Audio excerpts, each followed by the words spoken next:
Talking with former jockey Hugh Wales, a longtime veteran of the Northwest Circuit for sure, and was a longtime rider at Longacres. And Hugh, you're now with the Washington Horse Racing Commission working for them. But Sunday here is a kind of a look back, a throwback to the 70s, a look back at the days of Longacres.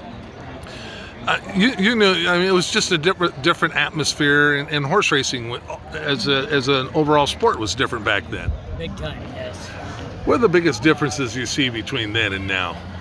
Well, the horse count is huge on this industry. We don't have near enough horses, places to run. All the farms of breedings have changed a lot.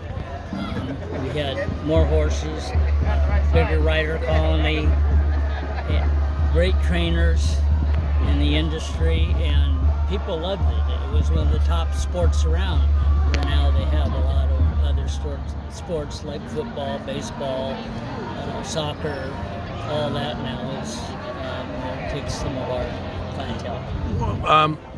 What's it mean, though, to you to take a look at a day like today? There's not even a stakes race, and it's packed here, and the fans still in the Northwest, no matter what, man, they love horse racing, and they come out, and we know all the other problems. Doesn't seem to bother the fans. No, it doesn't affect them as much as probably the people that are in the business. And the problem is with a lot of this now, it's more expensive to train a horse, more expensive to own a horse. The purse structure, isn't helpful. And with all the hiss and he-woo regulations, stuff like that, it's just harder to stay in the business for the owners and trainers. With that, there, with the news of Golden Gate recently, and now, we spotlighted how many tracks used to be on the West Coast. Now it's down to, 4? Del Mar, Santa Anita, Los Alamitos, and Emerald Downs. And so There's a real chance here for Emerald Downs to step into a very nice niche that could provide a great alternative to a lot of folks looking for a place to race.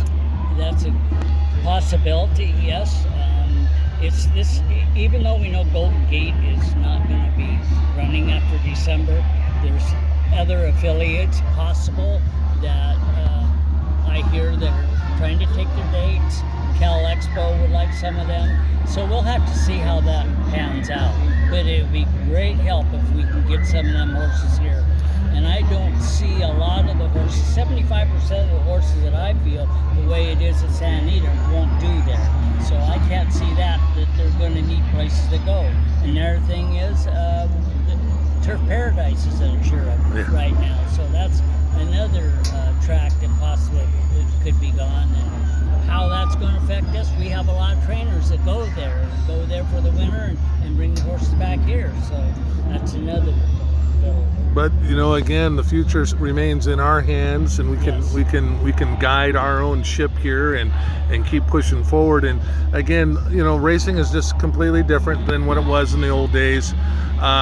Looking back on those Longacres days in the 70s and the 80s, again, Secretariat, Seattle Slew, Affirmed Alidar, some of the great racehorse, not only in at Longacres and the great horses that were there, but all across the country. It was just a different tone for it.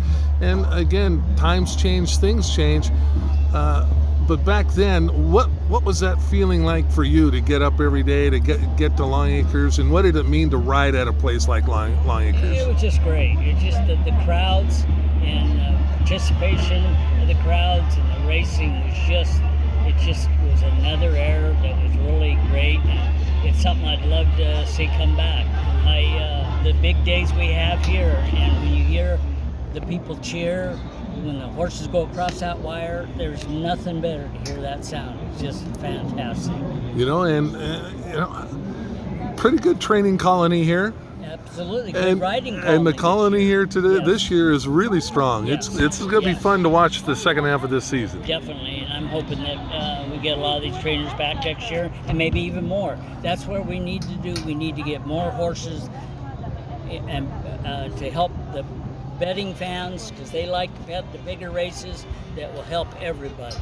No question about it. Hugh, thank you so much for jumping on, and again, what a time that was back in Longacres. I should ask, what was does one race stick out for you at Longacres Well, more than others?